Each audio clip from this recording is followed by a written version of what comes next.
The college football experience, Dantabase top 25 in college football talk episode on the Sports Gambling Podcast Network is brought to you by Underdog Fantasy. Yes, Underdog's got a brand new offer for new customers. Play just $5, get $50 in bonus funds when you sign up with our promo code TCE SGPN. And remember, as always, folks, to let it ride.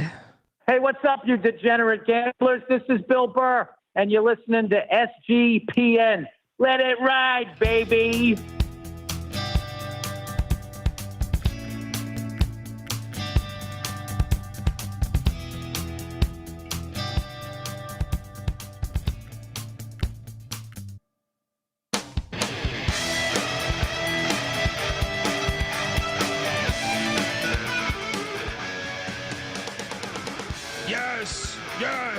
Yes. Woo!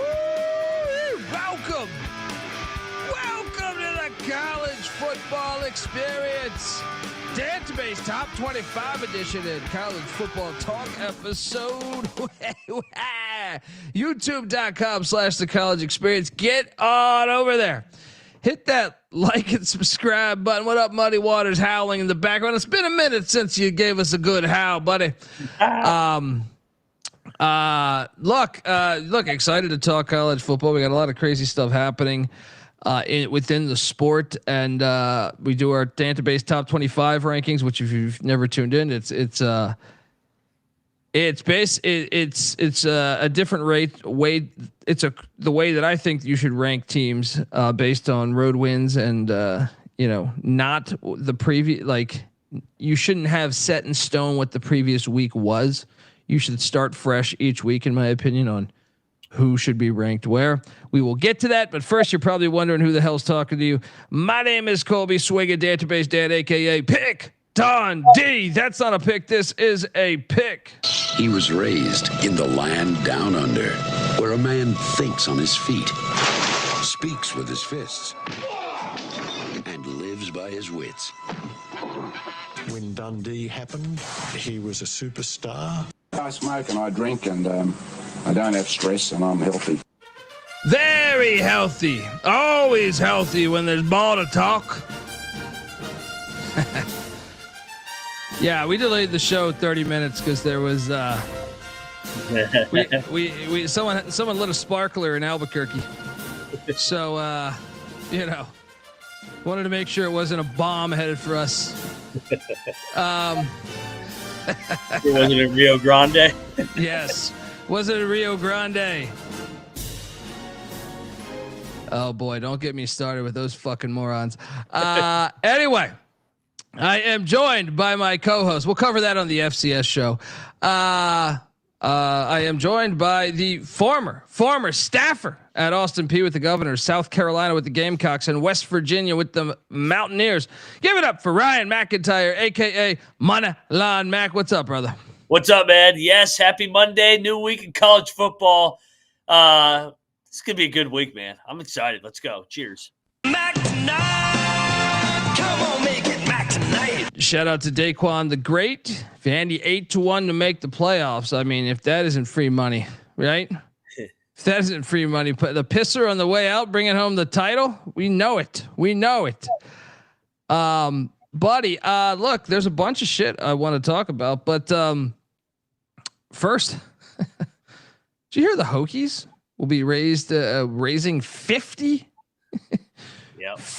million? I know we kind of touched on the reaction show, but now it's been like reported. Okay. And Bruce Arians is involved. This is why, in a way, man. Yeah, Bruce Arians, former Virginia Tech Hokie himself. I believe he was the roommate. I believe he shared. When you first show up to school, you get the random roommate, and I believe it was Tiki Barber and Rondé Barber's father. That was his roommate at Virginia Tech. Played on the both of them played on the football team, but. He coached at Temple. He coached at a few of other, obviously with the Arizona Cardinals, the Pittsburgh Steelers, Tampa Bay Bucks. So getting that involved, but man, $50 million. The one thing that I think is great about all of this, man, these, in a way, I know a lot of hardcore college football fans like myself, some of them got turned off by all of this shit.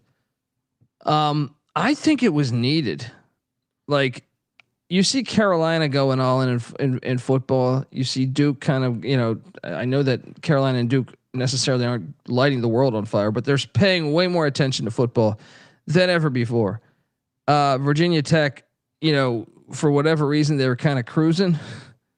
Really, from what I understand from a few articles I've read for like 20 years, they've been kind of cruising. Even when Beamer, even like they just weren't running it like a lot of the other schools, their athletic department. So in a way, like all this realignment shit that I truly hate, and I align with. I don't have a huge problem with Texas and Oklahoma in the SEC. I have a problem with Texas always being bitches, but I kind of think they kind of fit that blueprint to a certain extent. Whereas I have more of a problem with the Big Ten and those teams, and then that forced the hand of all these other conferences. You got Northern Illinois in the fucking MAC in the Mountain West next year. But I also think like maybe these teams needed seeing Virginia Tech throw $50 million into their athletic department per year. I think it's refreshing because I think they were just kind of cruising. They were kind of cruising, and they're fearing that they're going to get left behind. And I think it's fun to fucking watch all this shit, whether it's SMU, whether it's TCU, whether it's Texas Tech, whether it's whatever. Where you at with the Hokies? I know West Virginia is another one with McAfee and everybody throwing money in there, and then you got that billionaire dude in Arizona that owns the and Kendricks. Yeah. I mean, where are you at with the Hokies? And I wasn't that surprised because I was puzzled that they were broke because I don't think they were really broke. I was like, wait, I've been to that university. But your thoughts? Well, yeah, especially because we talk about it all the time. Their presence in the Nova area, the Northern Virginia area, which is a very well off area part of the country. So we knew they had money. It was just a matter of when they were going to get involved. And it finally feels like they're going all in. So I'm with you on conference expansion with the Big Ten ones.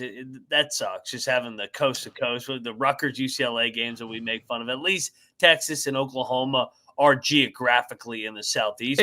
And like Texas used to play Arkansas and A&M like every year in the Southwest Conference. So like there's a little bit more it fits all the states touch, you know what I mean? So it's like it fits a little bit more. Shout out to Matt S in the chat. He goes, so I have some lightning delay conspiracy insider information. Oh, no. My in-law works the Notre Dame video board, and their official rule is it has to be a delay if there's a lightning up to a 30-mile radius. You know what? You're not the only one that told me this, Matt. I appreciate this. I said this on Saturday Night Show that somebody messaged me.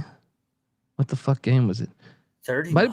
Dude, that's what I'm saying. So the NCAA law says, I think what the NCAA does is by 8, and that change, it went from 6 to 8.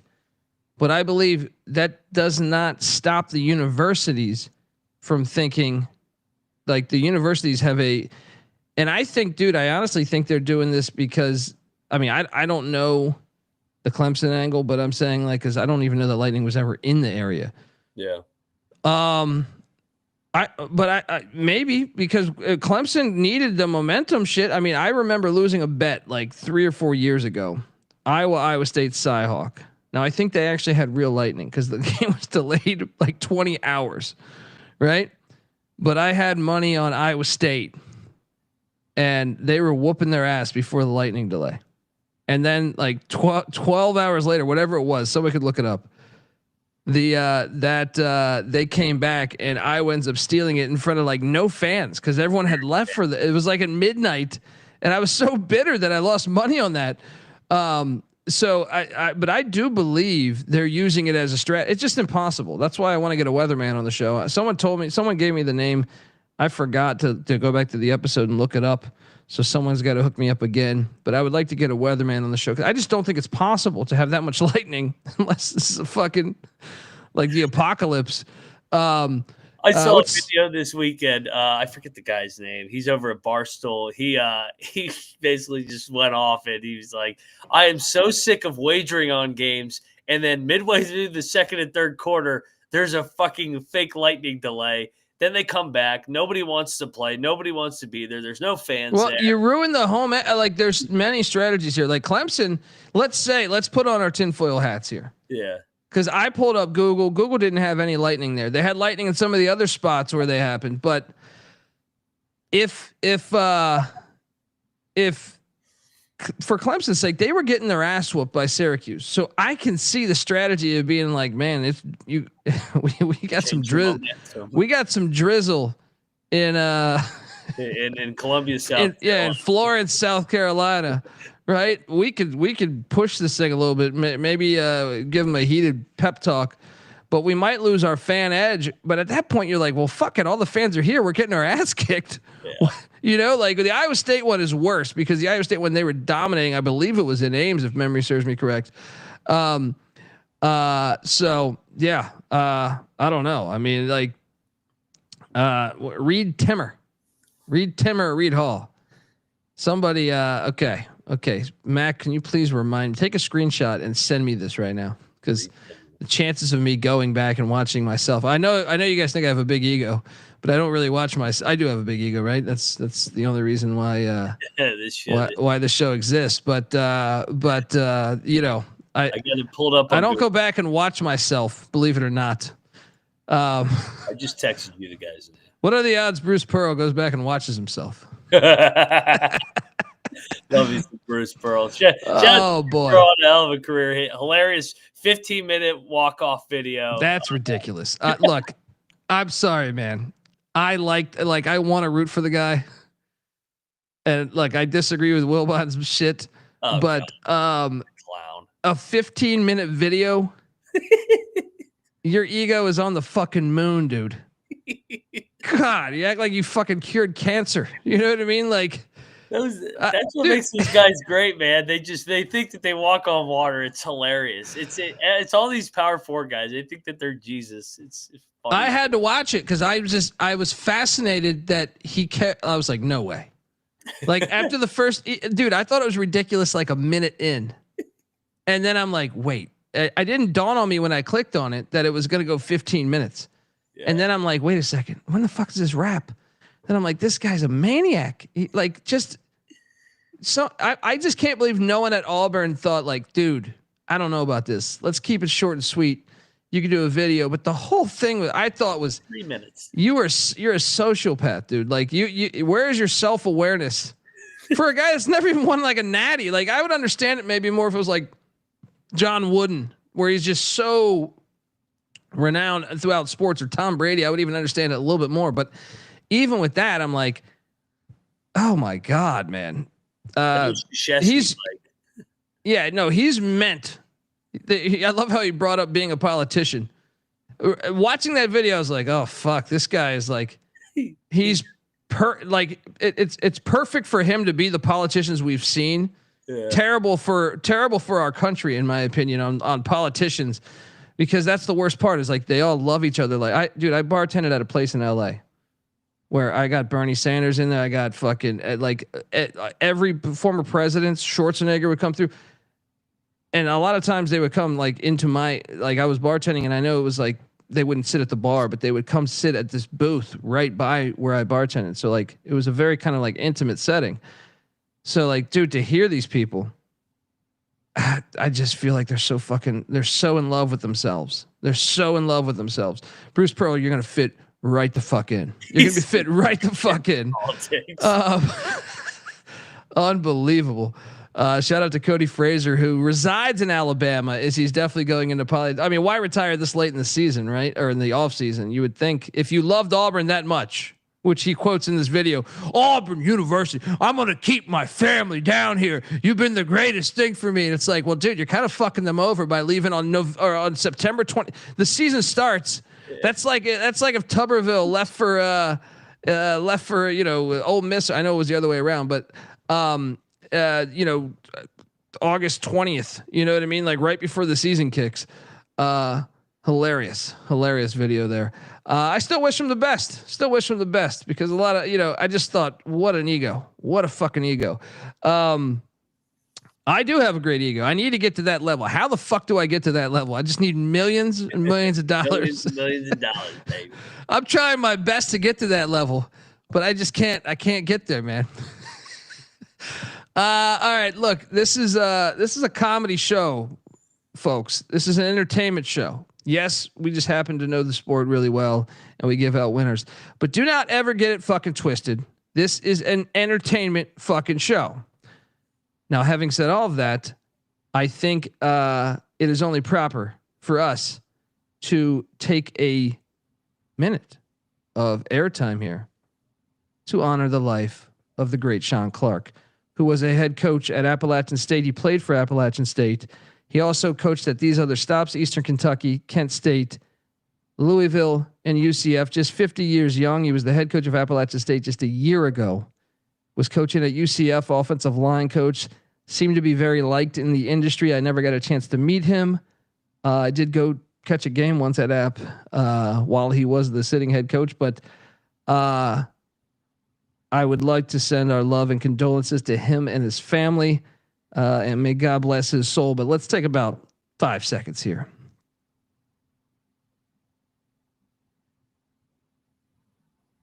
All right. Rest easy, coach, and thank you for your services. Being a part of college football, I say that. I know that we use that for the veterans as well, but much love to him and his family. Terrible situation there in Orlando, and I hope they can all persevere through it.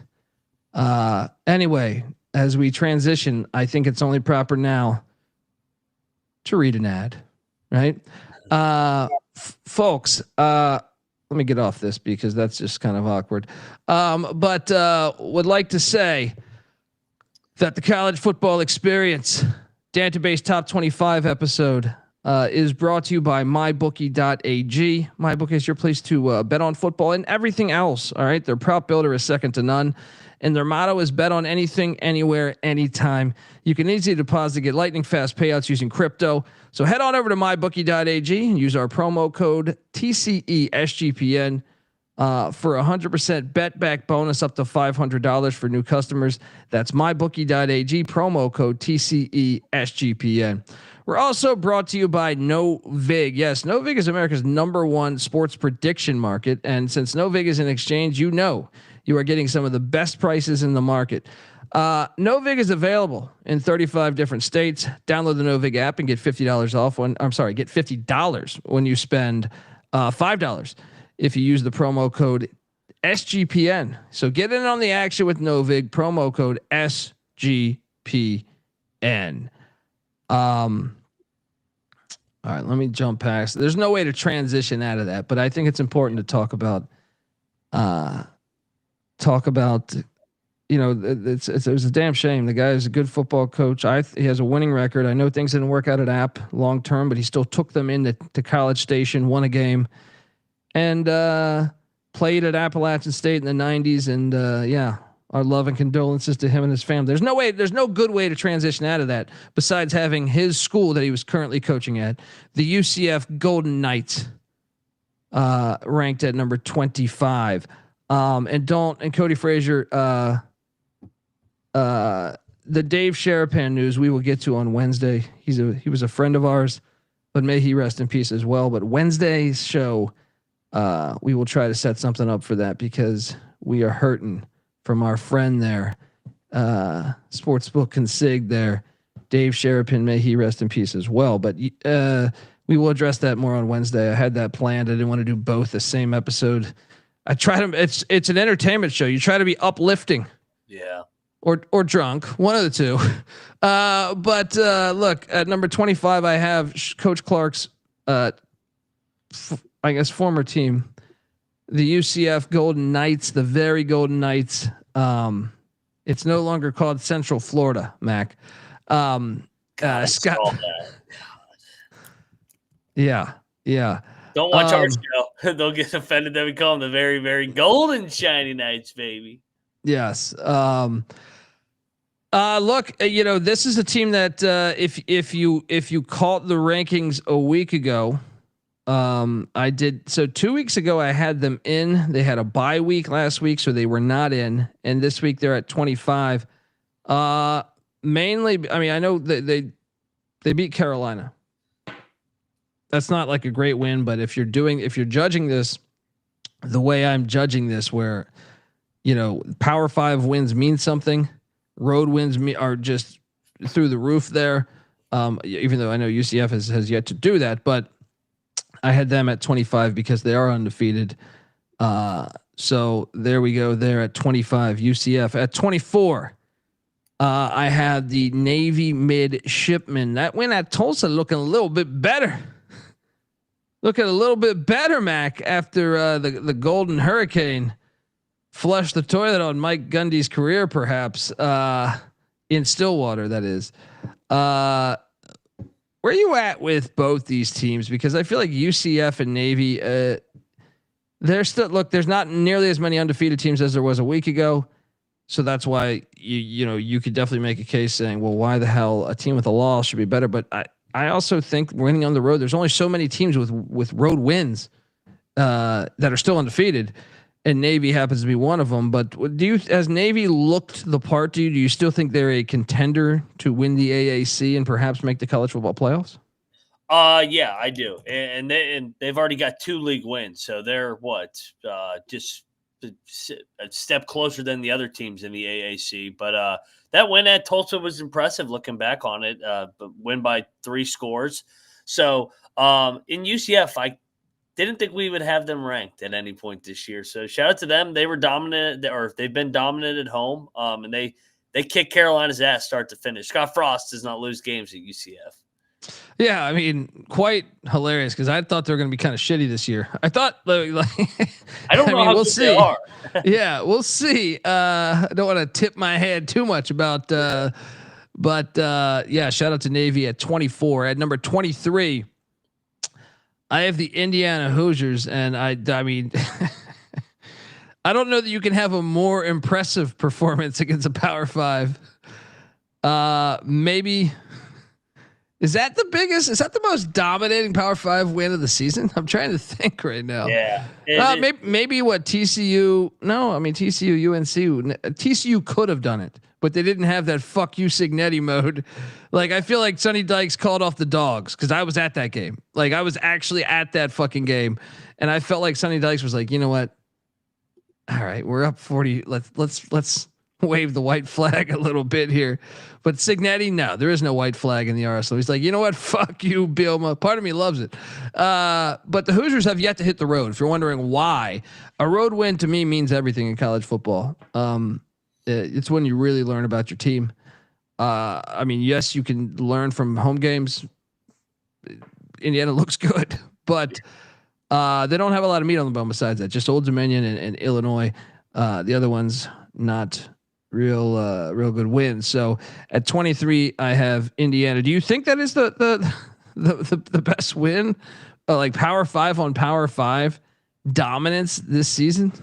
Yeah, but I don't think it's really close. I mean, to win by 53 and just to completely run it up, classic Signetti. They asked him at the presser today about Iowa. He goes, "It'll be a more challenging game than the last one we played." Did Brett Bielema, like, what did he do to, like, why is there animosity, or is that just natural Signetti? He doesn't give a fuck, but he's given Iowa respect in a way. Yeah, but he don't give a fuck. They're gonna get beat this week though. You know what it probably is Signetti's a Saban guy. Yeah. Kirk Ferentz is a Saban guy. Kirk Ferentz was on the Brown staff. Yeah.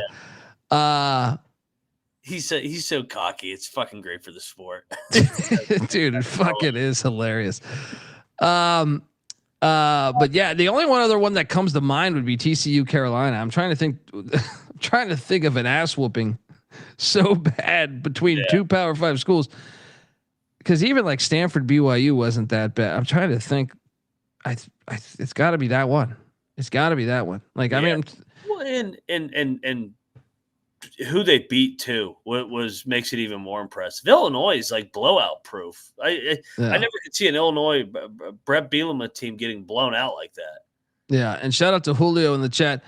Indiana is way better than 23. I think you're probably right, but this is criteria based. This is not opinion based. And I think that's the problem with the AP top 25 is it's once you do the preseason ones, you're stuck into that because you voted for that. So you kind of hit copy and paste and then kind of adjust accordingly. I think you should look at it freshly every single week based on what have you done.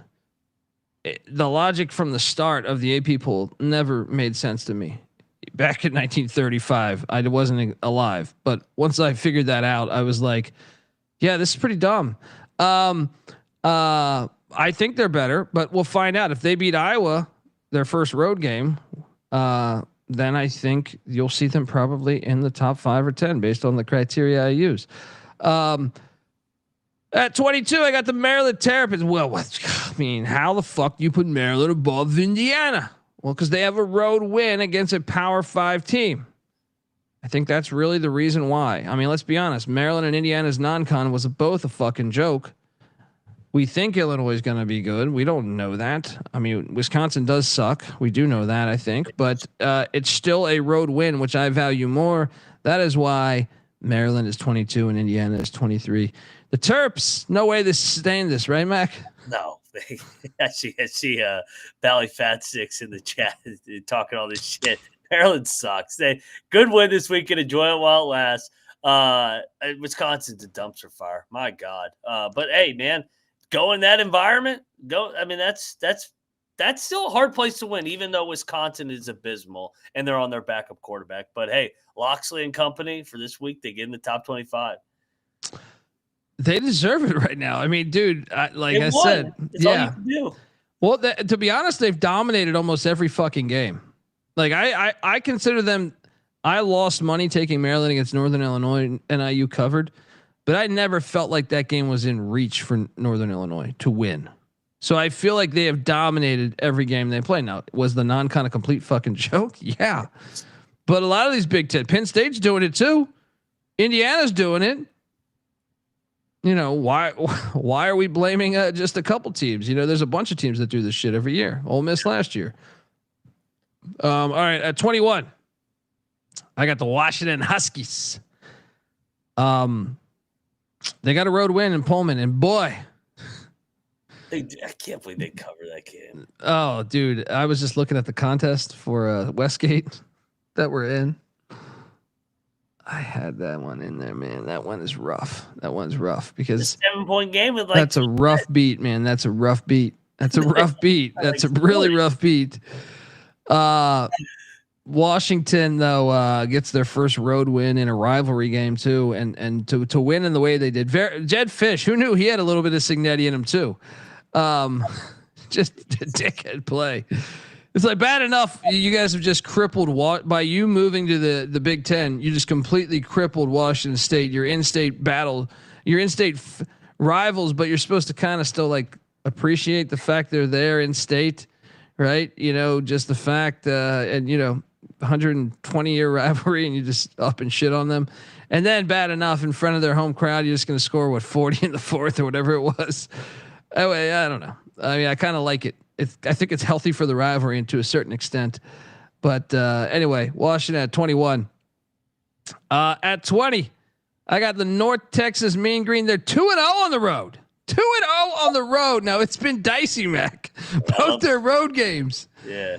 I thought, you know, it's funny. I was watching their first road game was at Western Michigan, and that road win looks a lot better now because Western Michigan stuck it to the Toledo Rockets this past weekend, the preseason favorite in the conference.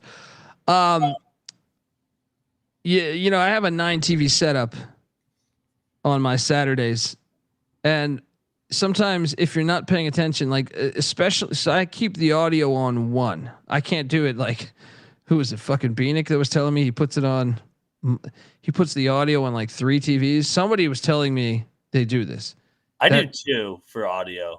Yeah, pass me the shotgun because I'll blow my fucking brains out. It's just too much audio. I can't do. Yeah. So when you're watching certain games go into overtime, and you get sidetracked, I was watching that game against Western Michigan go into overtime on mute. And then I like a play happened in another game. So I must have stopped paying attention between that and I think maybe like, I don't know, my wife asked me to get something for my son or some diapers, some shit. I don't know. But I come back and the other team had, so I guess an overtime had happened and they had the ball again because it goes reverse. So like you can get the ball twice in a row. So I thought the game had ended on a score by Western Michigan. So I turned it off. Yeah. Cause they scored. I'm like, oh, they got it. I can't believe they pulled it out. And then I find out that North Texas wins later in the night. But dude, it's been dicey, but they've had major leads in like every game. They have a hard time hanging on to them. But what are your thoughts of the Mean Green, man? I'm high on this team, man. This team is talented, and that win that they had at Army, I know Army's not as good as they were last year, but that's still they never win that game. They never even come close to winning that game. And for them to blow the lead and then still find a way in overtime, I've been impressed with Eric Morris and company here. Yeah, me too. Going out and basically hiring Sam Houston State's defense. Shout out to AOD giving us $2. You're the fucking man. Appreciate that. Yeah, so I have North Texas too, and honestly, I had a hard time ranking them because they have more road wins than almost everybody in the top 25. Yeah. But I was like, how much do you really value? Like Western Michigan just got their first win. Like Army is sitting there at 1-2. They lost to an FCS. So how do you value that right now? Do I think Army will be a bowl team? Do I think Western Michigan will be a bowl team? I think both will probably be bowl teams. But right now, win, so that's what I'm saying. That makes it really hard to gauge, though. Where do you put North Texas? Yep. It was actually, I think, probably the hardest thing for this whole top 25. That and maybe another team in Texas we'll talk about in a second. At number 9, Teen. Rocco gets started this You know what got me it was slide 9. Yeah. Slide 9, number 19. And that is the Ohio State Buckeyes. They didn't play anybody, but guess what? Texas continues to win and Ohio continues to win. So they actually moved up one spot from last week based off of the competition that they've played, winning games, which is, I think, how the system should fucking work. I don't think I'm crazy here. I think that's actually logical. Like we don't know how good Texas is. We don't know how good Ohio is or Grambling. But the more that they win, the more that will help the resume of Ohio State or the next team or whoever,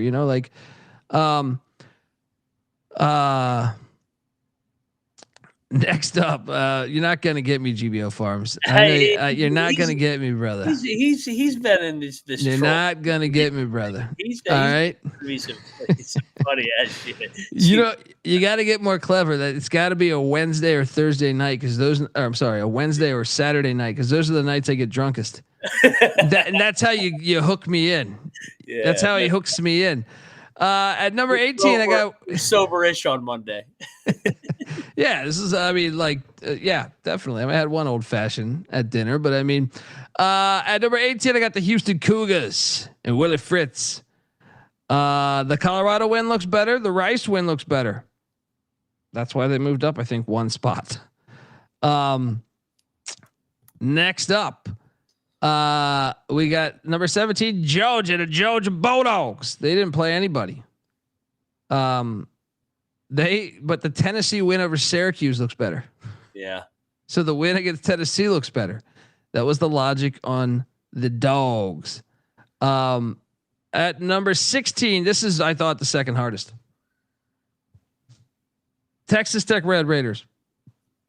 Okay, so you have 2 Power 5 wins, or one of them has no wins. And I don't even know if you should classify them as Power 5 anymore.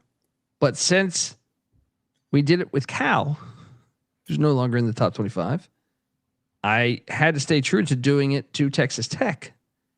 So Texas Tech has 2 Power 5 wins, but they got a gigantic road win against a team that's 3-1. Yeah. But the problem is Pine Bluff and Kent State are so fucking bad.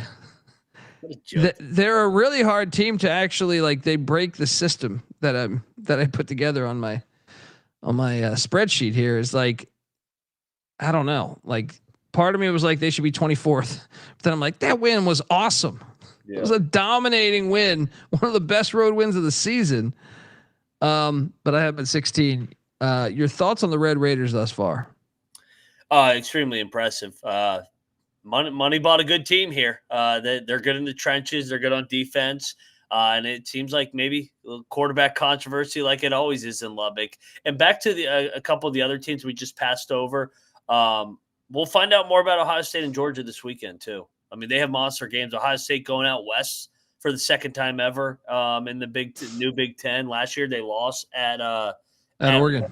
Now they got to go to Washington. That's going to be a hard game. And then obviously Georgia, Alabama. We know Kirby struggles with the Tide over the years. Yeah. Like personally, I think Texas Tech is better, but let's be honest, Arkansas, Pine Bluff, and Kent State are probably two of the worst opponents that anybody could play. Yeah. What's worse, Arkansas, Pine Bluff, and Kent State, or Texas A&M Commerce and Kent State? Because that's what Florida State did. I know. Now they're paying you to get into your favorite topics. Oh, Rob Donaldson. This is what happens, huh? These people know I'm crazy, huh? Rob Donaldson giving us $20. Rob, we're supposed to be paying you, brother. But I'll take your money. All right. I'm not one of these guys that says, hey, you know what? You bought me that last beer. I'll buy you another one. No, I just said, can you buy me another beer? I'm fucking around. But Rob, he says you can only get rid of one: targeting, dome football, or weather delays. Which do I pick? Oh God. Well, at least no. This is a clear, easy answer, right? Well, to me, the weather delays, at least the games happen. Yeah. At some point they happen. So that one doesn't make me as angry as the other two. Targeting and dome football. Honestly, I think the worst thing there. That's tough. That's fucking tough. It'll suck. I just think the targeting act needs reform. Like targeting, if you're like Andre Waters was a safety for the Eagles back in the day, it was a true asshole, right? Like he would spear you so fucking late after the play. And it was very, as someone sitting watching on your couch, you're like, this is hilarious. But he was an asshole. Like he would try to put you like in the grave. So I tend to think that there probably should be a rule for players like that. Yeah. Where like we talked about that Pitt Boston College game where the guy just goes completely out of his way to try to wreck that dude. And I'm like, okay. That was like 5 seconds after the play. He's just trying to blast him. Highly entertaining in my opinion, but that rule should probably be there. Playing football indoors should never be there. Never. Honestly, you can go down a rabbit hole on this shit. I mean, the irony that the Chicago Bears and shit. The George Halas, who was very responsible for the National Football League, was very anti-dome. It's just disgusting. It's just disgusting what we've turned that league into. So the answer is the worst thing here is dome football. But the one I would get rid of would be dome football. Yes. The other ones can stay, I guess. I was out yesterday watching the NFL and the Charger Bronco game was on and somebody like made a comment. I was like, that fucking stadium sucks ass. They're like, what's wrong with this guy? You programmed me where I just started going off on how stupid all these domes are. And they're like, all right, that guy's got issues. Yeah. Yeah. I mean, it looks so dumb. Yeah. That the Viking Stadium. What was the other dome that just looks so stupid? Dude, they all look fucking terrible. Like honestly, if you want like a dome that actually kind of looked cool. Saints. I guess, but Yeah, I mean that one's. I look like a dick the more I try to shit on that one because they're like it saved 7,000 lives during fucking Katrina, right?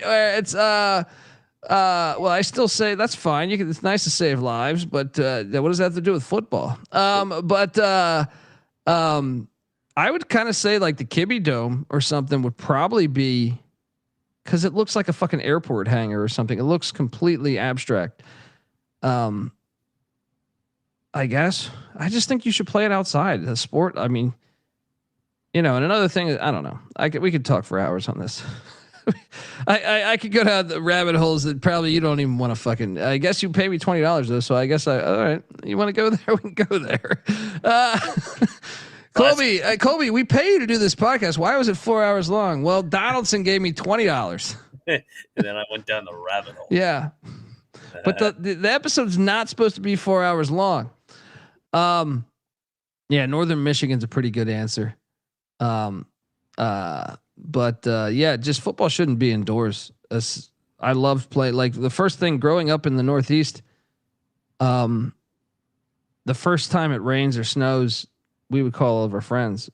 And to me, like if you were lucky enough to play in pads and helmet, and everything, and it rains, it was awesome. Snow, awesome.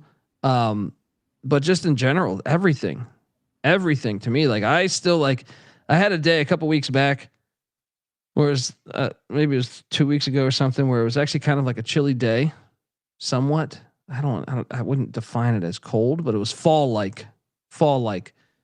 It's just something about the air. You breathe it in and shit, and you're like, God, I miss being able to call up my friends or go play football right now. Instead, I got to go talk to Mac, right? At some point, I'm like, God, this is torture in a way because you could just smell it in the air. You smell it. I just want to fucking tackle somebody. But yeah, that's my answer. Is like I just believe it should be. I mean, the sport was created to be outdoors. It's. There's a whole thing called arena football, right? And it's completely ridiculous, right? It's like fucking Schwarzenegger's Running Man, right? There's a sport for that. All right. And 7 people watch that shit a year, right? Keep that. You can keep it. I don't give a fuck, right? Keep that. But to have the NFL destroy all these franchises and college football move into this bullshit is terrible for the sport of football, for the soul of football. For anyone that's ever, I mean, honestly, I could do a fucking 10-hour seminar. I could do a 10-hour fucking seminar on some of the John Madden, who, is like kind of the voice of the NFL in our lifetime, was very anti-dome. Why? Go listen to why. I mean, he'll tell you there's a bunch of clips on this shit. He pretty much shares a very similar sentiment with me. So, that's why I have Texas Tech at 16. No, but Texas Tech is a hard one to go with. Someone was in the chat saying Texas Tech should be way higher. I believe they're way higher. Like if you use what the AP currently uses, but I'm saying based on their resume, they don't really played it. They played one good game. Like they've played good in all the games, but they've played one worthy opponent because Oregon State is still winless.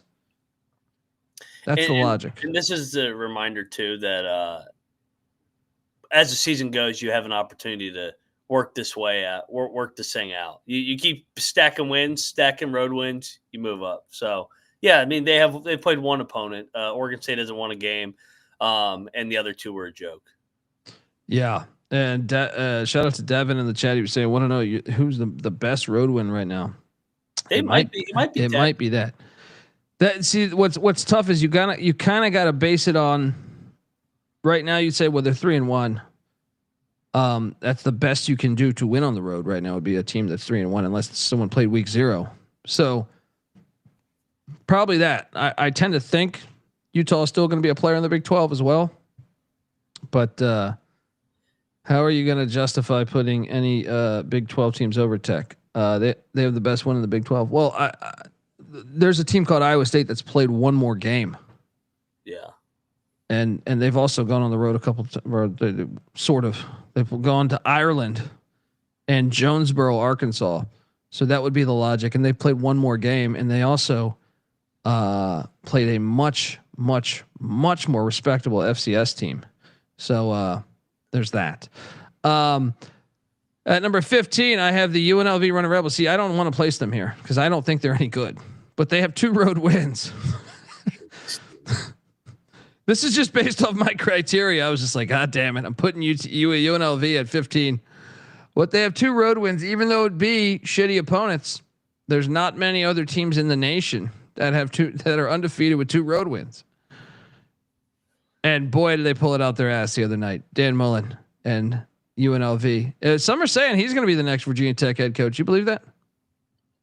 He may. I think he'd fit. He grew up in PA, so not too far geographically. And then what he's done at UNLV in 4 games. I mean, new roster, keeps finding ways to win. You gotta.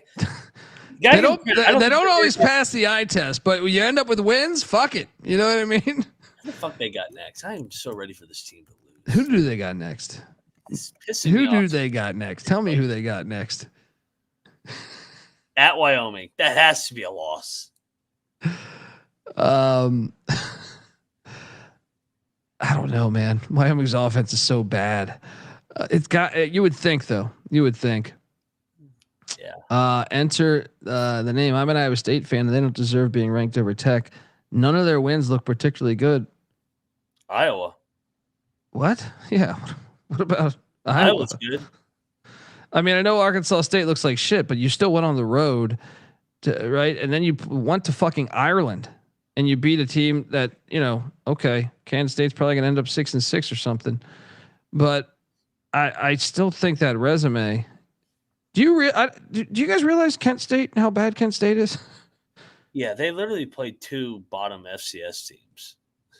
That's what I'm saying. Like Arkansas Pine Bluff is a terrible FCS team. Kent State is power ranked. I think Bill Connolly from ESPN had Kent State power ranked not in the top 55 in the FCS. Yeah. So, I mean, just to give you an idea of how bad the competition's been for Texas Tech and Oregon State. I don't know where you'd power rank them right now. I tend to think they'd be in the 100s, deep into the 100s. So he enter a name here. How can you say Iowa's bad? Iowa wins 8 games every year. Yeah, I don't understand why everybody's so anti-Iowa. They even scored on Saturday. Yeah, well, you'll find out this Saturday about Iowa. Yeah, when they beat Indiana. Yeah, you'll find out. At number 14 is the Mississippi State Bulldogs. This is one where they have a road game at Southern Miss. That game, I think they actually went up 1 spot from a week ago because Southern Miss actually lost to La Tech, so that got worse. But Arizona State, their win against Baylor is what helped them jump up a spot, despite Southern Miss looking worse. At number 13, I had the Memphis Tigers, who just jumped up in this mix. And kind of the logic is because Ole Miss is a top 10 team, like I had them a week ago, and we're giving merit to them beating Arkansas, even though Arkansas was on the verge of taking the lead with like a minute and a half left or something. Memphis probably should have lost to Arkansas. You could have said, Ole Miss, if that receiver doesn't fumble, might have lost to Arkansas with a minute left or whatever there. But you have to honor the wins the same way, in my opinion. So that helps. They also have a road win, and they are undefeated, even though there's not a lot of meat on the bone. But they have that road win as well. So the Memphis Tigers at 13. At number 12, I got the Oregon Ducks. Quack, quack. See, this is another one where it's just the criteria.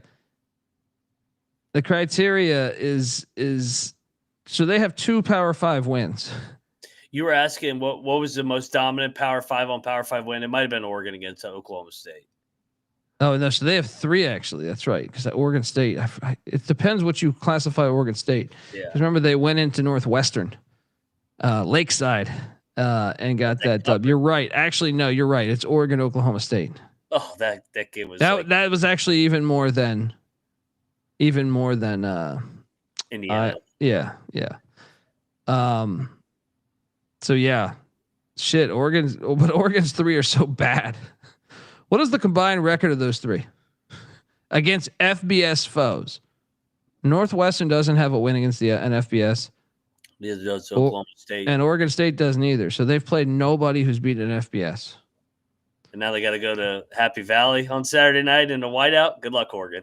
Good luck. I'm tipping my hand on all my plays this week. Yeah. So you don't need to watch our Wednesday thing unless he Benedicts these things.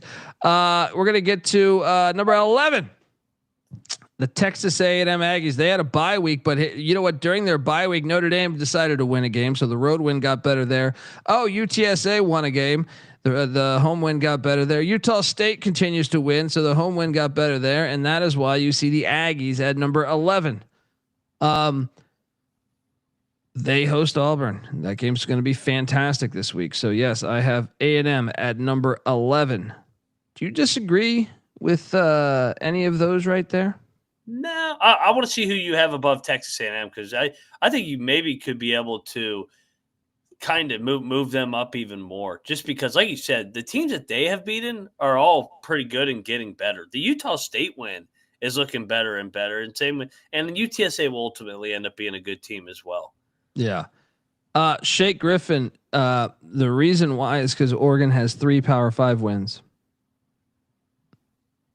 No one else really does. Yeah.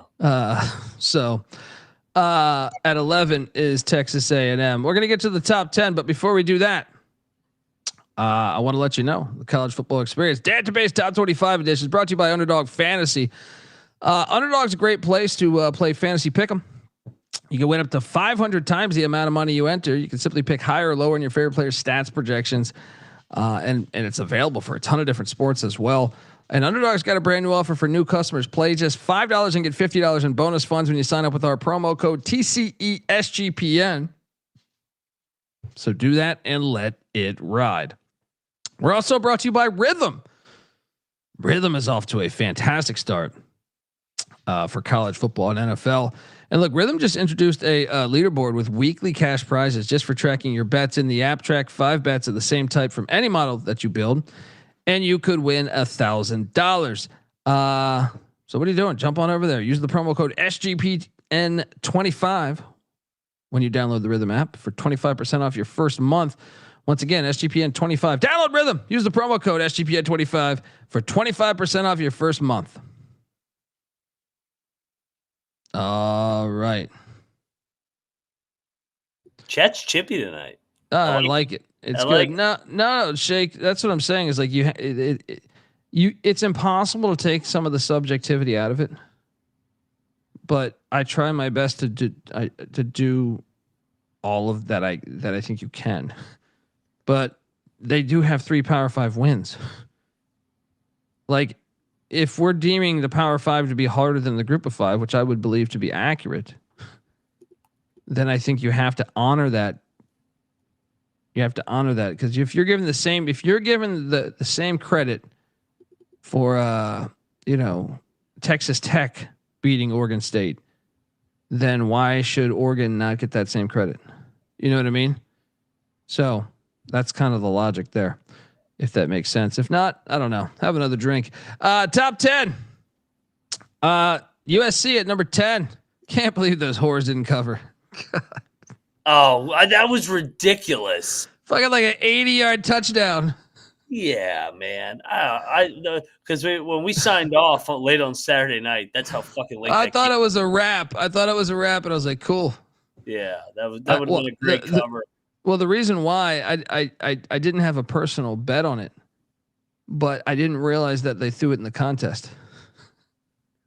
Oh, they threw USC in the contest? Yeah, those. So you're sitting there, you're like, I was going through it, and I'm like, because we're in like a pool with 3 guys for a contest, so I didn't realize that. USC at number 10, dude, they look good. They look good. Where are you at with the Trojans, by the way? Good. I like this team. I'm really interested to see how they respond here, because they're going to get Illinois' best punch desperation spot after that humiliating game in Bloomington over the weekend. Yeah. At number 9, TCU Horned Frogs. I mean, they went to Chapel Bill, which that win's not helping, but at least they went on the road to a lit ass environment and destroyed Carolina. And then obviously the big win against in the Iron Skillet. So that is the Horned Frogs at number 9. TCU a legit contender for the Big 12, Mac?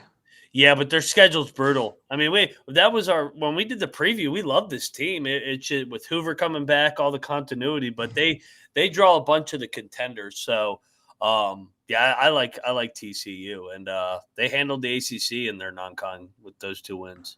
Yeah, good point. At number 8, I got the Missouri Tigers. We Tigers.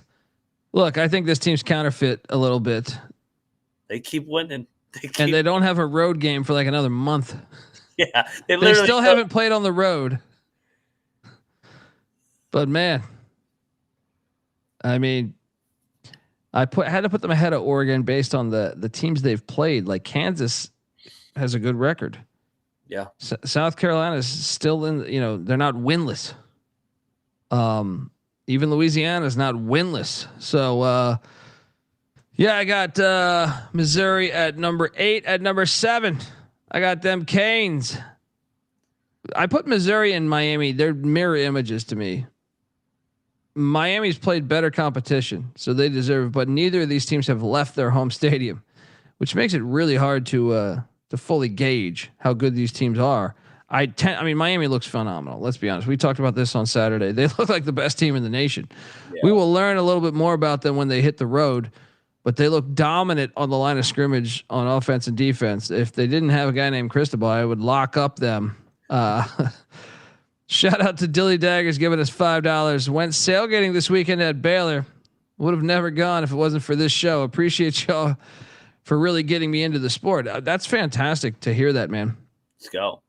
I mean, I think college football is like the greatest shit America has to offer. Hey, by the way, speaking of college football being the greatest ever, if Florida State can survive this trip to Charlottesville this weekend, big if. Yeah. Talk about a look ahead spot. I know. When's the last time we got Miami and Florida State in like a top 5 matchup? It's been a minute. Yeah. Yeah. Oh man. I mean, that rivalry was so good when I was young. Oh. So I mean, just ridiculous. Yeah, that'd be good to get that back. In a way, I kind of want to root for it, but I also have memories of a Thursday night game watching Percy Ellsworth stop work done short of the goal line in Scott Stadium in Charlottesville, Virginia. Dude, the Canes. Look, enter name here, but they haven't. They haven't played a road game. Yeah, that's a road game. Just to go back to what I say on all of our Dantabase top 25 editions, winning on the road to me is the hardest thing you can do in the sport, right? You don't know if your team is any good, in my opinion. Like you're talented, but you just don't know until you have adversity and go on the road. That's why I believe the teams that go on the road. Well, first off, I mean, I've done data on this. Like the teams that play the most road games normally lose. Like they're normally nowhere near the top of the conference. I called this out for a long time. Like a lot of those years, Alabama and shit went and Saban was waxing the, Saban was a genius at this. Actually, he would do the tough opening opponent in Atlanta. He would play like West Virginia or Virginia Tech or Duke. He played Duke one year. That wasn't tough. That one wasn't tough. But some of the Florida State in the game where Francois got injured. But they always played him in Atlanta, which was smart because he would have 90% of that crowd, and it would be honored as such a huge win. But he would never. They would play like 4 road games the entire season, and you look at certain teams. I remember one year Arkansas had 7, so it was like, how the fuck are you comparing the resumes? Yeah, it was like, but anyway, Miami, if they win on the road, will probably shoot up to number 1. Yeah, you know what I mean. Like that, they look the best to me. They have had like I think Notre Dame's going to end up good. Another thing is Notre Dame has a losing record. Florida has a losing record. I don't think Florida's going to be any good. I don't think they are good. Yeah. Notre Dame, I'm assuming, will be good. South Florida, we know, is going to be a contender in the AAC. And Bethune-Cookman's terrible. So, yeah. Yeah, they haven't. Their two signature wins are hype teams, Notre Dame and Florida, that have not been very good early in the year. Yeah. Beat Florida State at Florida State, you're number one. There you go. Yeah, I think that will probably be the case. Who do they got this week? They have a bye, right? They have a bye. Yeah. Okay. Yeah. Yeah. They'll be 1 or 2 if they beat the Knowles up there in Tallahassee. I can't wait. No, they don't have. They don't. How do they have the best resume if they only have played one team with a winning record? Yeah, and they haven't played a road game. See, this is once again the problem. I'm trying to take the subjectivity out of it, right? If like in theory, I agree. Like, okay, it could be there when you look at it in December. You know what I mean? Like, the problem is you're playing the game in your head. You're not playing it on what actually occurred. What actually occurred is Notre Dame is a loser right now by definition. Their record, they are a losing team. Florida is a losing team by definition. Bethune-Cookman is a losing team by definition. So what the fuck are you talking about then? I mean, in this version, I understand the way your brain is thinking, like the AP side of it, but you have to reprogram the brain to think like, hey, those teams don't have wins yet, or those teams aren't winning teams yet. So once they win more, it helps, as I alluded to earlier in the show, the teams that many teams were on bye. Who did I reference earlier?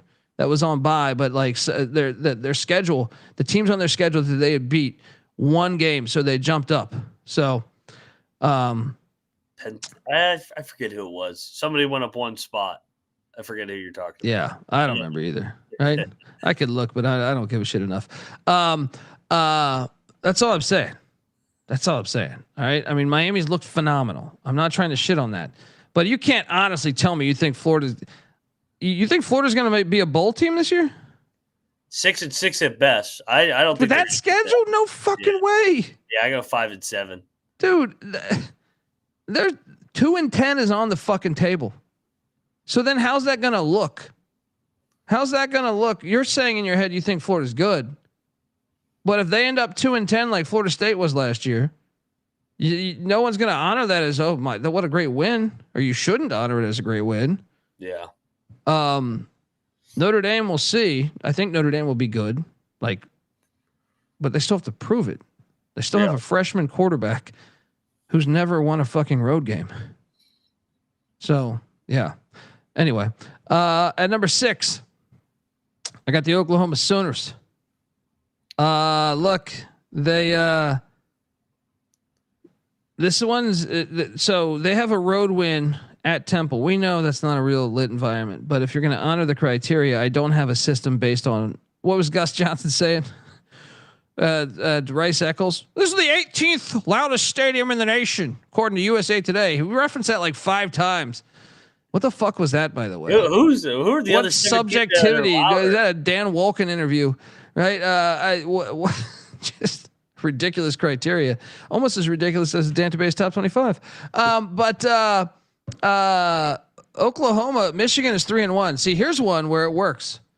Tell me Miami's schedule is harder than Oklahoma's right now, because Auburn's 3-1, Michigan's 3-1, Temple's 2-2.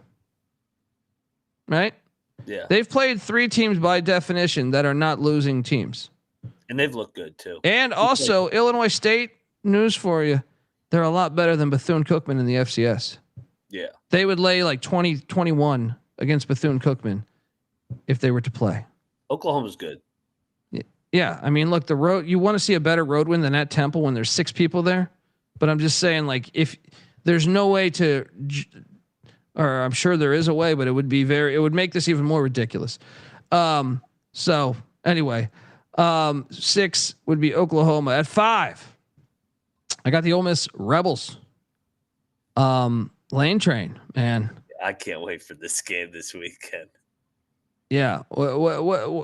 Yeah. Shake Griffin. I believe it. I agree. South Florida's better than Temple. I agree. But Illinois State is a lot better than Bethune-Cookman, and Michigan right now Michigan, and Auburn right now, based on what we've seen, not hypotheticals, they are better than Michigan. I'm sorry, they are better than Notre Dame and Florida. Not hypotheticals. We're trying to take away the hypothetical because that's all bullshit. You know what I mean? Like you don't know until the game actually happens. But Ole Miss's resume is pretty solid, Mac.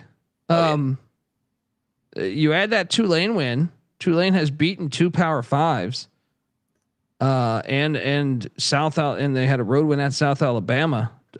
Tulane did, and then you look at the Kentucky win and the Arkansas win. Now those teams aren't necessarily lighting the world on fire, but they're all right. 2 Power 5 wins. They haven't played an FCS yet. Georgia State was their week 1 opponent. So Ole Miss, what do you make of Ole Miss, man? Is this quarterback battle going to hurt them long term? They need to play Ferris State over Simmons. I think he's the better quarterback, and the locker room seems to be responding as well. Have you caught the distractions off the field going into this LSU game yet? I know you guys sent me this in the group chat. I did not. It's like my wife. It was my wife's birthday. Like we celebrated that over the past 2 days. So it's been a little bit tapped out with but catch me up if Cliff Notes. Lane Kiffin's daughter is dating the LSU linebacker, and she put out a video happy with the whatever smiley face. Decided to release it and announce that they're dating the week of the LSU Ole Miss game. And Lane just retweeted, she will be rooting for the Rebs.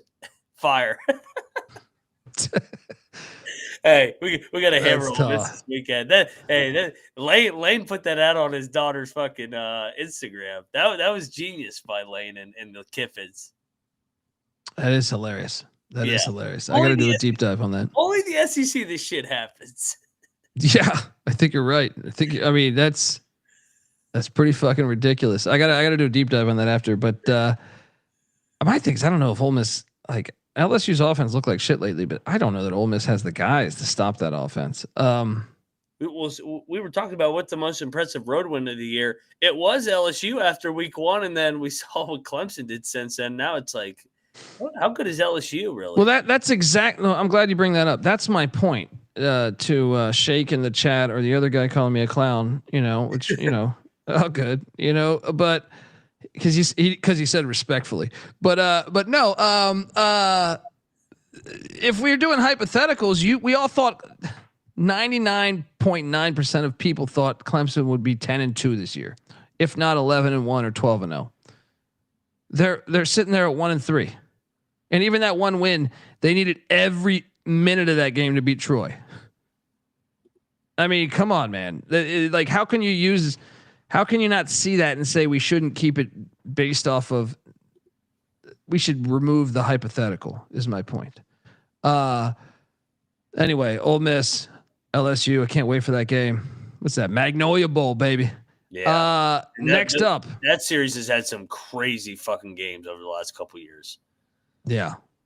I mean, the storming. Remember that fucking security guard, that douchebag, fucking blasted some chick running on the field. It's great. They beat Jaden Daniels. Dart beat Jaden Daniels like 63-60. The level of asshole you have to be. Yeah. The level of asshole you have to be. Number 4, I have Iowa State, and look, part of this is they've played more games than everybody. That was part of the reason that and also they played a hard schedule. I mean, when you consider, like, I don't think Arkansas State's good, but the fact you went to Jonesboro and the fact you played in Ireland, I think that's impressive. Those wins, you know what I mean? Like, I know Arkansas State's trash, but you still went on the road. Why even put that game on the schedule? I'm not dragging you, brother. I'm not dragging you. I'm just, it's, look, dude, if you were here right now, I'd buy you a fucking beer. All right. I'm not trying to shit on you, dude. I'm just saying I'm trying to explain my logic. All right. Sometimes I guess I can sound like I'm shitting on you, but or shitting on somebody. But I'm just trying to explain the logic because I actually appreciate it when you question it in the chat because it helps me explain it, which I should probably be doing a better job at doing that. Because if you're confused, so I'm grateful for you, brother. We're good. We're on the same. Like I said, we're always confused on this. I'll fucking buy you a cocktail right now. You know what? Shay Griffin, DM me your fucking email. We're sending you a college experience t-shirt tonight, baby. All right, let's go. All right. Respectfully. And the other guy too. I appreciate that. I like being called a dumb shit too, though. That is fun. What was the gap tooth motherfucker is always a fun one. Do you see this? I didn't know. God, Matt Campbell loves playing these G5 road games. They're just asking for it, dude. We saw it at Ohio a couple years ago and they lost. Yeah. Yeah. I always say, you realize you don't have to do it. Nobody else is doing it. Iowa State's resume it's decent in my opinion, though. I think it's really good. Yeah. At number 3, I have the LSU Tigers. They dropped from 2 to 3. What? Why? Well, they played Southeast Louisiana, and Clemson continues to look horrible. I know, right? So that hurts them. That hurts that win. Also, Florida continues to look horrible. That hurts that win. Crazy logic. And I'm still giving them credit for number 3 right now. Yeah, I mean that's still Clemson at nighttime is still a hell of a win. Yeah. Hey, and Black Ace is 954. If you're on Twitter, DM me at the Colby D and at TCE or whatever. Just get a hold of me. Find a way. We're gonna send you another shirt or a shirt. I don't know that we've sent you one before, but if we did, we'll send you another one. Just because you two are the ones that stirred the pot, which I think was good. And I think it's good to ask questions, right? It's good to ask questions. Who the fuck am I? Good question. Next up, at number 2, they surpassed LSU. But you're saying, Dundee, what the fuck? What are you talking about here? They both have wins against Clemson. But Colorado beat Wyoming. Yeah. And Gardner Webb put up quite the fight against Ohio, who I do respect. Right? So to me, the resume, and let's not forget Temple is 500. So that was the logic on moving the Yellow Jackets ahead of LSU. And at number 1, they're still there. Oh, they're the only team that has 2 Power 5 road wins. 2 Power 5 road wins. And that is the Vanderbilt Commodores. Here's some piss for your face, folks. Stick it to GBO Farms. Shout out to Daquan, man. Daquan's the man. Giving us $10 after Georgia beats up on Bama. Vandy will beat Bama on October 4th. Then Vandy gets a bye week before hosting LSU en route to winning the SEC. Piss going everywhere. Oh man, that I hope it happens. That reminds me of like, oh man, my father once we lived in a house in Maryland, and our neighbor, his wife had already died. We never met his wife, and he had they had a special needs child, and she knocks on our door one day. I wasn't home for this. I came home while this was happening, and my father goes to. She's basically asking for help. And what was happening was her dad, who was very old, had kind of fell over and couldn't get up, or was having some type of health scare. So my dad goes in my dad runs over there to help this. He doesn't really fully grasp because of the situation, but he gets over there, and the guy has been he fell in like I think he was having, I don't know if it was a heart attack or what, I forget, I'd have to ask him again, but they're calling the paramedics and stuff. My dad's helping him and he's relieving himself all over my dad, right? So if my dad's like old school, like picture, a lot of friends in the neighborhood have compared him to John Witherspoon in Friday, right? But my dad comes back and he's super pissed off, but he's like, God damn it. He's like, this fucking guy, piss going everywhere all over me. I'm trying to save this motherfucker's life. Right. It was just, that's what's going to be going on is what Daquan's saying is the piss is going to be going everywhere. It's going to be going everywhere all over. Right. Try not to be too pissed off, college football world. All right. We're about to get out of here, but before we get out of here, don't forget about your favorite segment. Oh yeah. And that is the Land Down Under, where we basically create bullshit. Welcome to talk radio. Welcome to all these shows that win Emmys and shit. Right? We create nonsense drama. It's completely subjective. Feel free to play the game if you'd like, but I'm asking Mac. And as the game show host, as your Alex Trebek, let the games begin. Let's go to the Land Down Under. I got music and everything. It's a little outdated, but let's deal with it. Welcome to the Land Down Under with Pick Dundee. You are in the Land Down Under with Pick Dundee.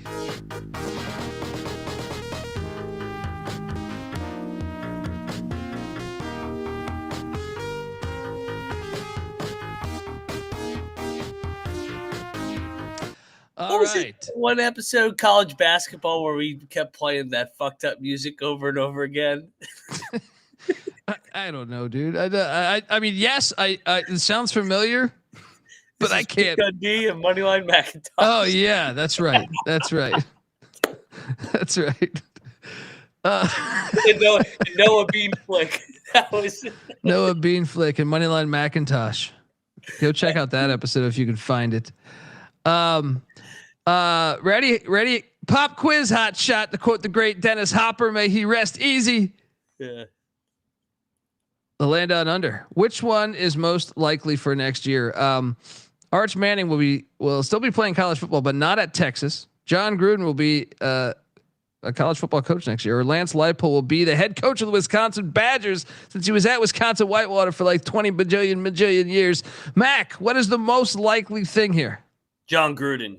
I think Gruden's going to be. He's put enough feelers out. I think that thing's going to get done. And he was on another podcast this weekend talking about how much he wants to coach in the SEC. What do you think the odds are on the Arch Manning thing? I actually think there's a world. He was getting booed 2 weeks ago, and I'm like, Texas has fuck you money. Yeah. You know, I've seen everyone on the internet raving about Malik Washington, and rightfully so. He's been balling out for Maryland, even though I'd like to see them. I want to pump the brakes until he plays a little bit better competition, but I see flashes of why people are excited. But couldn't Texas, in theory, just like go get one of the best quarterbacks, or like Damon Williams, or? Yeah, I'm interested. Although it's Arch definitely is not going to be in the NFL, so it would be him parting ways or them saying, "Hey, we're going to upgrade." But why? Like, are you really gonna like just throw away 2 years if like?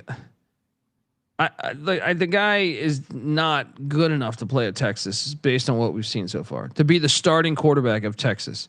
Yeah. Based on what we've seen, it's early, but I'm just saying if they end up going 8-4, 7-5 or something, you're not going to feel great about your chances to win the next year, bringing him back. No. And I mean, that would put, if that was anybody else, they'd be like, fuck this, we're out. Yeah, we saw it. They had like Hudson Card or something, yeah. Right? If that was anybody else, they'd be like, dude, we got to get someone good. And there's a bunch of good quarterbacks. And especially if they lose to Washington or to Oklahoma, because they did exactly that and brought in John Mateer, you know? It's a good question to ask, but you think Gruden? I think Gruden. I'm pretty sure Gruden's going to get a gig somewhere. Somebody's going to take a shot on him because it's going to bring a shitload of publicity and energy into your program. Yeah. Shake Griffith saying, Dundee, yeah, Jason Eck. Be great. My only thing with that, man, is it would be great. He played there, so it fits. The shoe fits, which I always like when the player comes back to the team. But at the same time, that would be so brutal for Mexico. They had Mendenhall. They were so excited about Mendenhall. And then boom, he flushes the toilet. And then they hire Eck. And I remember doing their radio down there and they were crushed. They were like, who is this Eck guy? And I'm like, no, I actually think it's going to work. You guys did good. But can you imagine another blow to that? Another blow to that. You're just like, oh man, it'll be tough for the fan base there. But at the same time, I love it when the player or, is coaching at his alma mater. So, next up, pop quiz hot shot. I need to get that on the soundboard. Most likely to make the playoffs, Mac. Washington, Louisville, Kansas, or Tennessee. There you go, GBO Farms. I fucking put the vowels on there for you. Who's most likely to make, like, a percentage wise right here? What do you think the percentage is that would be the most out of those four?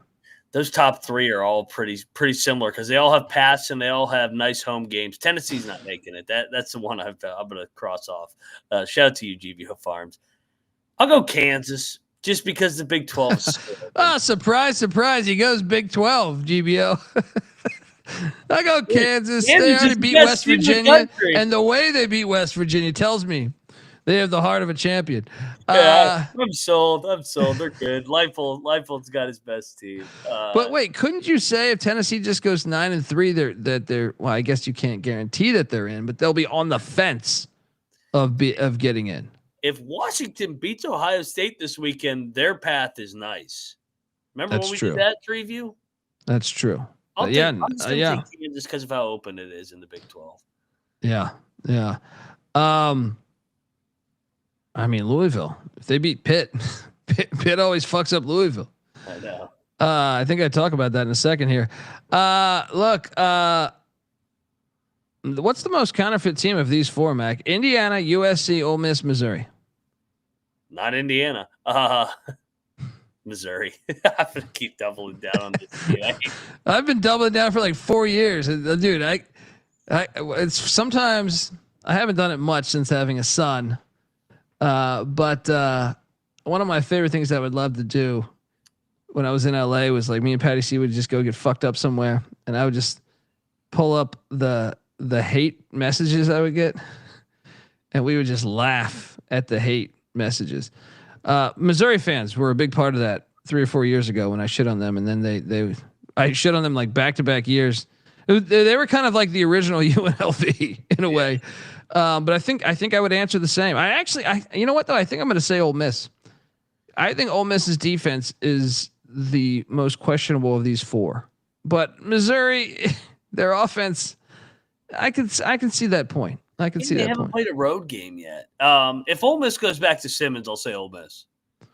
I just don't believe that Ole Miss is ever that. Once again, I think it has something to do with ECU's offense, probably. Yeah, I don't buy them as a serious. I don't buy Mizzou as a serious contender either. And honestly, under Lincoln Riley, I haven't really bought USC as a serious contender. But this year's different, perhaps.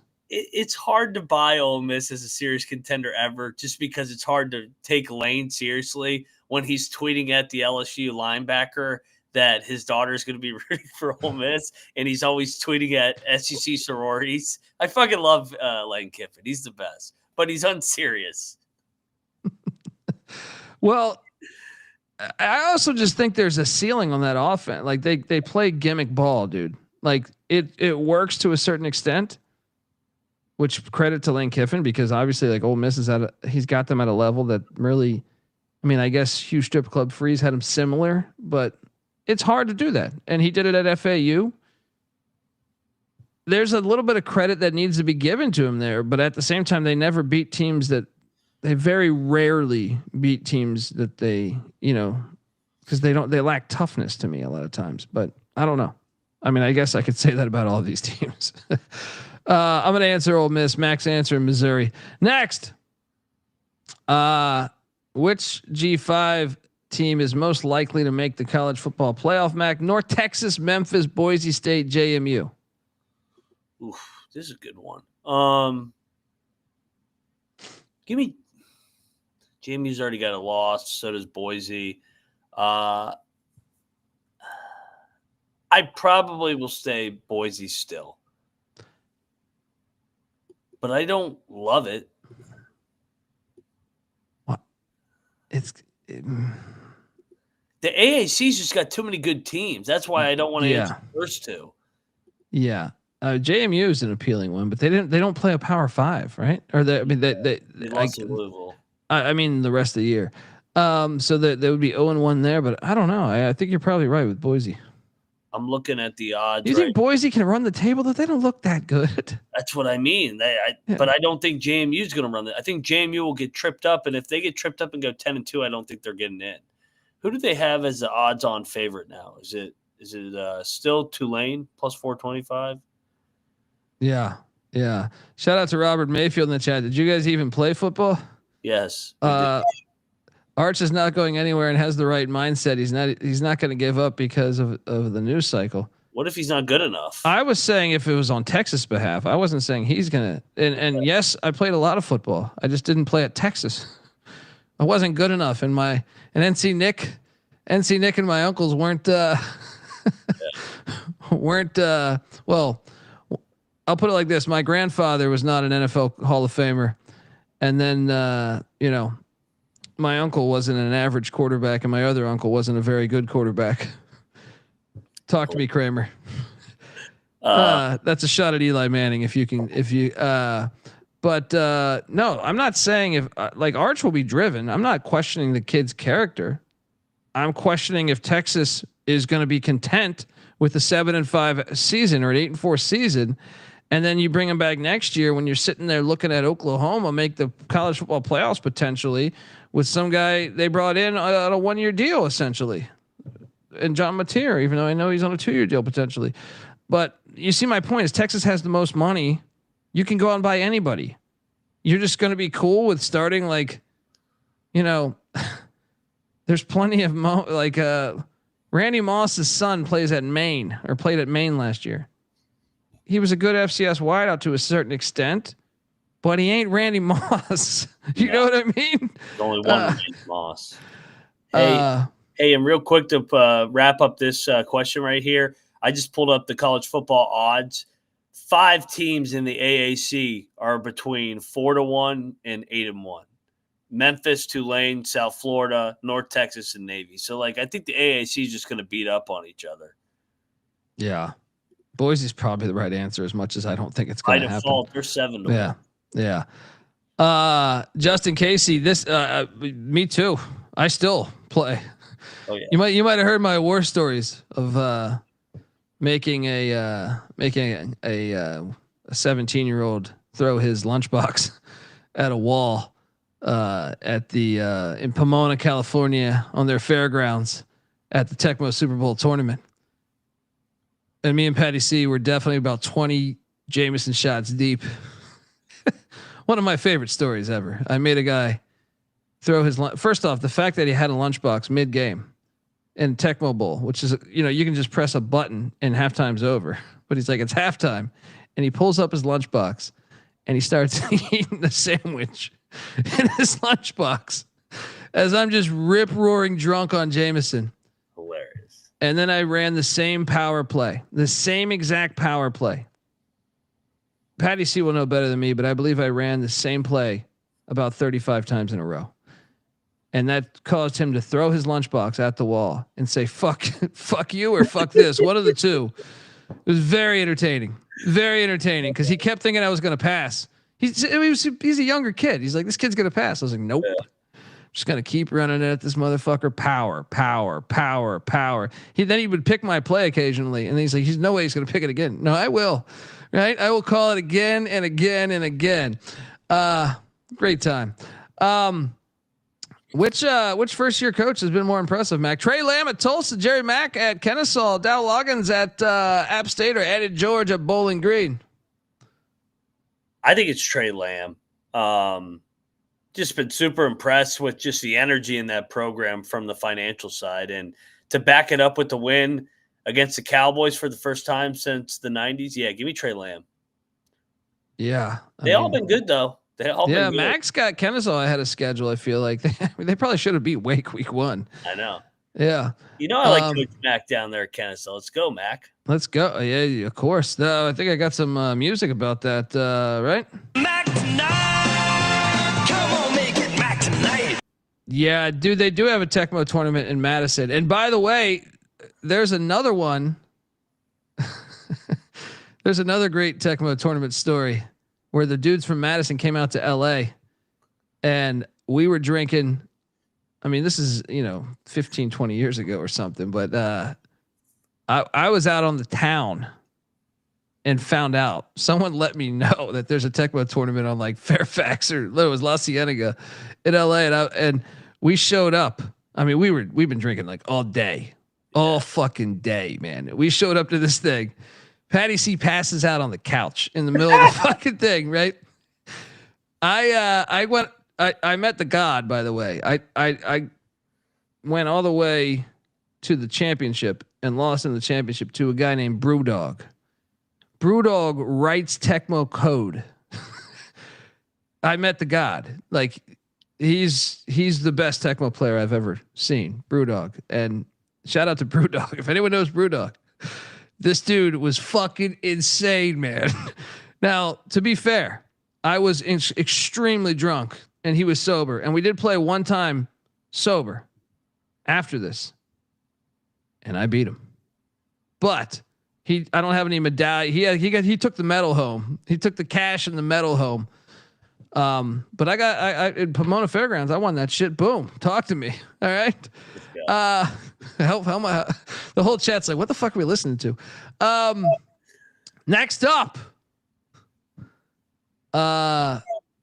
which hot seat is the hottest right now? Jay Norvell at Colorado State after a very questionable decision to go for 2. Gundy at Oklahoma State, Sam Pittman at Arkansas. I think this is a good question. Fickell at Wisconsin.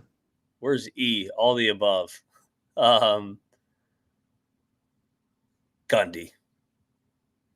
And well, actually, what's the question? The hottest seat to get fired middle of the year, or hottest seat? The next coach that will be fired. How about that? Okay, I'll then it won't be Gundy because I don't think they'll fire Gundy. It'll be a parting of the ways at the end of the year.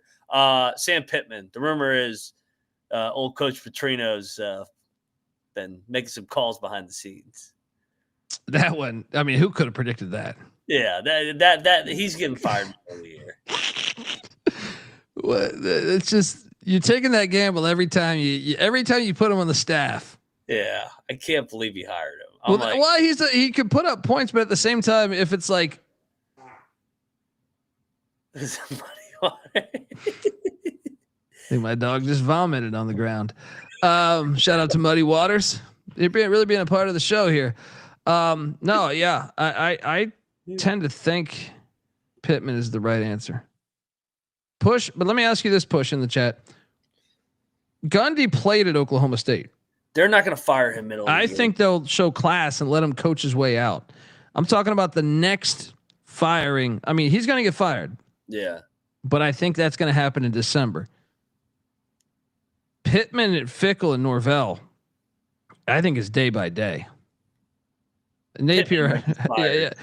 Honestly, Doc, we had Napier last week in there. So yeah, we already fired him. I spiced it up with we didn't have Fickell and Norvell, I believe. We had Gundy, Pittman, Napier, and who else? I don't know, somebody else. Next up. Okay.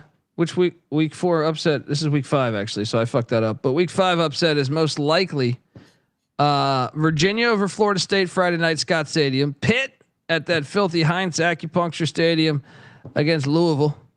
Wake over Georgia Tech or Mississippi State over Tennessee, Mac. actually in power rank all 4. I think the order might be what's on the screen. Maybe I'll flip Mississippi State over Tennessee to 3rd. I think Virginia, because of the Friday night game and the look-ahead spot for Florida State. Pitt has given Louisville all fits all over the years, and then Pitt's also off a bye coming off the brawl, so they've had to sit on that. Me shitting on them for 2 weeks. And then I think Wake could pick off Georgia Tech and Mississippi State down there in Stark Vegas. That place would be rocking. Yeah. I think that would probably be right. Mississippi State would probably jump over Wake. There's something about Robbie Ashford playing quarterback. I can't take it too serious. Yeah. With all due respect. Next up, how about this one? Which week 5 upsets more likely? This is Group of 5 edition. Georgia Southern at JMU, and Patty C will tell you Georgia Southern's given them fits over the years. Tulane at Tulsa, H.A. Chapman Stadium there. App State at Boise, or the Tops losing. Yeah, in what is that? What did I want to say? Is it Springfield? What's the town? Springfield, right? Yeah, Springfield. Yeah. Against Missouri State, the Bears. Power rank these now that we're having a good old fucking jolly old time over here on the college football experience. I will go Missouri State 1. I mean Western Kentucky back-to-back road spot. How good are they really? Then I'll go Tulsa. Then I'll go Georgia Southern, just historically, and then App ain't winning at Boise. It's the blue turf. But App historically gets up for all these big ass games. Yeah. Does this qualify as the same level as all those other ones? Oh my God, dude. What is happening? What is happening, Muddy? He's just throwing up everywhere. Oh God. This is a great night. This show's going off the rails. The worst part is I'm live, so it's just sitting there. It's just sitting there. So it's gonna be just it's gonna form rock solid almost. Yeah. I'll say, you know what I'm gonna say? I'm gonna say it's Georgia Southern JMU. I'm gonna say Georgia Southern JMU. Next up, how about this? First head coach to be hired out of these 4 names. Then who do you think out of the 4 will be the, like, chronologically as far as like the first date, the first hire? Oh, man, that's a tough one. I like the last 2 are going to be tough because they're going to probably be in the college football playoff and they're going to be playing into it. Give me Biff Poggi, man. I think Biff Poggi's going to get another gig. He should, man. What the fuck is Charlotte thinking? The guy was there like 2 years. You can't help his second year. What I think that's the top 3 quarterbacks on that roster got out for the year. It's like by week 4, like 4 or 5, you're like, yeah, this is gonna be a rough year. Like it's not all coaching. Like that's just bad circumstances. Yeah. Yeah. I mean, Orgeron. Yeah. I don't know about Coach O. GBS gonna say none. I raise you 1 higher, Dundee. Dude, I Coastal Carolina needs to hire Orgeron or Poggi. That's the only 2 candidates. Yeah. If there's a third, there's a problem. Unless it's Mike Gundy. Unless it comes out of left field. All right. Next up, we got the game you want to see most out of these, man. Oregon at Penn State, Alabama, Georgia, LSU, Ole Miss, Indiana, Iowa. What's the one you want to watch most, Mac?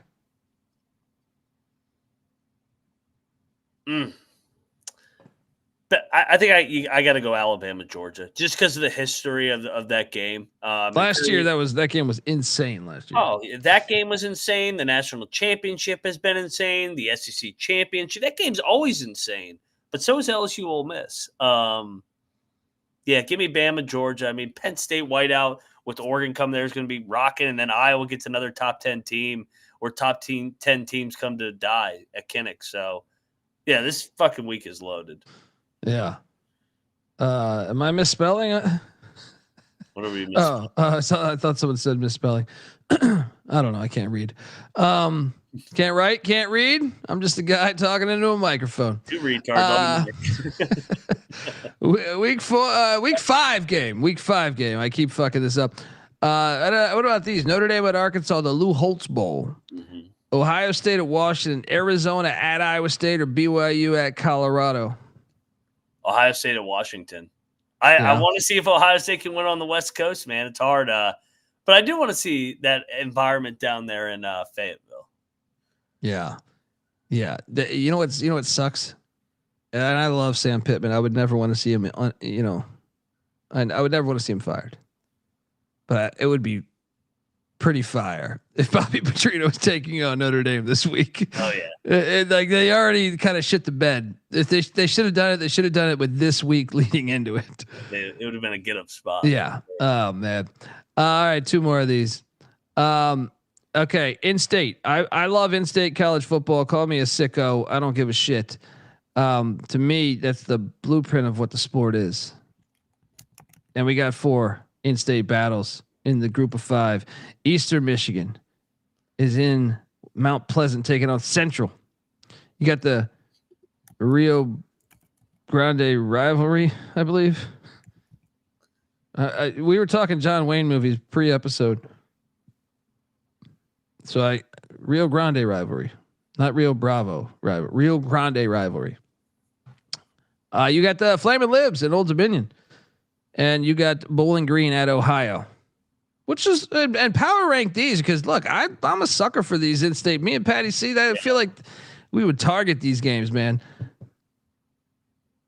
I'm gonna go Bowling Green, Ohio 1. And then I'll probably go to the Michigans. I mean, Chris Creighton gets a win, and he's so out on Liberty because he's lost money 3 straight weeks on Liberty. Fuck that. Did you see what the chat said? They're a 17-point underdog. That's wild. Look, and I checked with my guys. Shout out to the Sea of Red podcast. Those guys are Liberty grads, do a great show. They think he's fine. I feel like Rome is fucking burning. Yeah. He's just sitting in there. Yeah, everything's fine. Well, they got the starting QB excuse now. Vasco being out. That line says Vasco's not going to play. So, but the New Mexico's is always chippy, even though it's a big spread. I do like that's the pissing game. Diego Pavia pissed on their 50-yard line. Well, and then that's why we call him the pissing Pavia. And they had the murder in basketball where the assistant coach. Talk about a great recruiter. I mean, you come play for me. I will literally hide the pistol from the authorities. That's a fucking guy I want to play. That's where White Tiger needs to play basketball. Cause like, you know what I mean? Like that's guy's he really cares about you not getting into the wrong shit. But, that rivalry is great. You know what? I'll be honest. I think that's my number 1 just cause I love, yeah. ODU Liberty is exciting too. I mean, all 4 are fun. So, all right, your final one, pop quiz hot shot, land down under. Most likely to win the conference: the Houston Cougars, the Missouri Tigers, Michigan Wolverines, Virginia Cavaliers. Oh, this is easy. Houston. It's the most wide open, and Missouri ain't winning the SEC. I think Virginia. I think you're sleeping on Virginia because that schedule is light. And remember that loss to NC State was a non-con game. Yeah, those 2 in the middle ain't winning it. Yeah, I tend to think it's Houston or Virginia. Yeah, I think the Wahoos have an easier. Both have I have a future on Houston. I didn't take a future on Virginia, so I guess I'm full of shit. So give me Houston. Folks, that is our show. I appreciate you rocking with us for an hour and 45 minutes on this beautiful Monday night. Moneyline Max on Twitter at Moneyline_Mac. I'm on Twitter at TheColbyD. The College Football Experience is on Twitter at TCE on SGPN. We got a weekday show we're doing tomorrow night. And guess what? If you guys are in Greenville, North Carolina, Dundee and Mac are going to be raiding Dowdy Ficklin Stadium. And I'll be honest, the fans might hate me, my own fans. If they are going cha-cha, you will be hearing my voice If anyone out going out to that game, let us know. I'll buy you a round of beers. Also, we got some fire Friday night games. We're gonna be breaking down all of them this week. So tomorrow night, 9:00. Don't forget the pick show Wednesday night. Wednesday night, myself, Moneyline Max, CJ Sullivan, the Bet Detective. Thursday night, the FCS show, and Friday night, how about the news show on the board? The DFS show with myself and the great Rob Donaldson. And we're looking to get some of our guests, like Daquan, like Cannabis Capper, on that show too, that have been fucking killing it for years watching us. We know they know their shit. So yeah. Appreciate everyone tuning in. And yeah. Be back tomorrow, same time. This is the college football experience. You better start thinking about yours. And we out of here. Run and shoot.